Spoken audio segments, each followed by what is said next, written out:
Natasha's father, at the inquest, West London's Coroner's Court, he told the court, "It is the worst imaginable thing to happen as a parent." And it does have this catastrophic effect, doesn't it, on the whole family?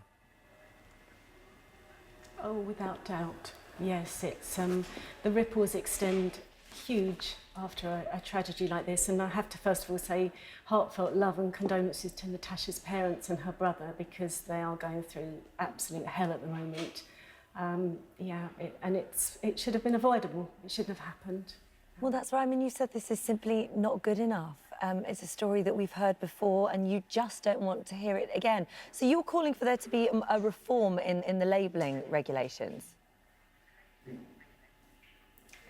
Yes, I think labelling it's a very big topic, and it's not something that is easily resolved. But I think there has to be a change in how UK food regulations are governed, because there's not a one-size-fits-all, and there can't be a one-size-fits-all. But I think there can be an improvement. What did you feel when you heard the story? Oh my goodness, it's happened again. I think exactly that. You think it's happened again when it was avoidable. It's just. We live with Amy's case, and day to day we work with Amy and we run the trust on her behalf, and we never want to see this happen to anyone. And when we do hear it happen, it's just horrendous, because we go through the same feelings as we went through in 2014, and to think that another family and all the ripples are going to go through that, it's a horrendous feeling. And although Natasha bought that sandwich at the airport and took it onto the flight, you're still, as a family and the Amy May Trust, you're petitioning for nuts to be banned on all flights. We are, yeah. I think it's very important that part of what we do with the Amy May Trust is to educate, and as a part of that we're calling for a ban on airlines, because people don't understand how serious nut allergies are, along with other allergies. Because of Amy's case, we're concerned with nuts. But as with Natasha's tragic case, when you're 30,000 feet in the air, help is even further away than it would be if you're on the ground. So what is it then? Who's responsible? Who's accountable for this? Where does the fault lie? Well, it's difficult to say in this case. Not specifically in this case, because we'll explain the legalities of this in a moment, because Brett actually didn't do anything wrong. So what do you think in general? Is it our knowledge of food? Is it a restaurant's knowledge of food? Is it a company's knowledge of food? So it's very important that, first of all, a diagnosis of food allergy is accurately made, and then patients know what they have, and then they have information about their allergies, and that they are educated to read labels, to ask information about ingredients in foods, that they carry their emergency medication with them. Which is what Natasha did. I mean, she had her EpiPen, she administered it twice, and it didn't work. Why, in some cases, does that not work? I mean, that's very rare. So it was a very tragic case, very sad, but it's extremely rare. So fatal food allergic reactions are extremely rare in the first place, and also adrenaline not being effective is extremely rare. So the best treatment for food allergic reactions, severe food allergic reactions, is indeed intramuscular adrenaline, and it works in the vast majority of cases. Right. As Tom was saying there, the trouble is you are that much more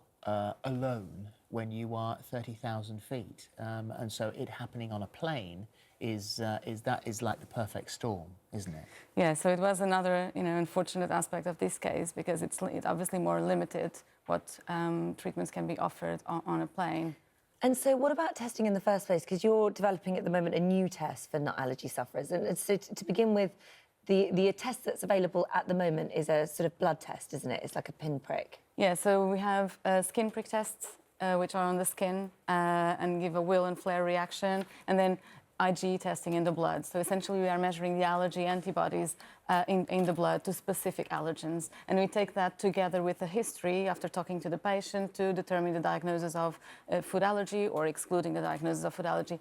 In the equivocal cases, what we have to do is food challenges. So we have to bring patients to the ward and give increasing amounts of the food we are suspected of being allergic to in a very safe way, in a very monitored and ready to treat any allergic reaction should it happen inside the hospital. And that's actually the gold standard to diagnose food allergies. And we are currently working working at King's College London on new diagnostic tests that are more accurate than the ones we currently use and could reduce the number of patients we have to put through challenges. It's you look at this particular case, and obviously very careful what we say here because this is still in the courts. But the issue lies with the fact that food that's freshly made on the premises in restaurants, such as Pret, and there are others as well, obviously, doesn't have to be individually labelled with an allergen or ingredient information. Instead, they've got to provide information to the customers with allergies, which would be displayed on the shelves. We actually visited a local Pret which had a nut allergy sign very clearly warning beside the affected sandwiches. They say they provide an allergen guide in their shops and on the website detailing the 14 legally declarable allergens. At the time of Natasha's death, there was allergen signage on each fridge at the till saying that if they were unsure, you must speak to the manager. They started to make enhancements to allergen information.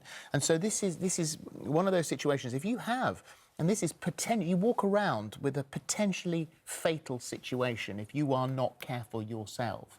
So there is not only, it has to be very clear in shops, restaurants have to understand what can happen, but also you have your own personal responsibility as well. Yes, so it's very important that the information about ingredients, any potential contaminants in the food is available to customers. So in pre-packed foods, that's in written labeling. It has to be available in other forms for freshly made food. So, for example, speaking to staff, patients and families should be encouraged to actually be proactive and ask the chef, ask the staff before consuming any foods. Okay, all right. Thank you for your time.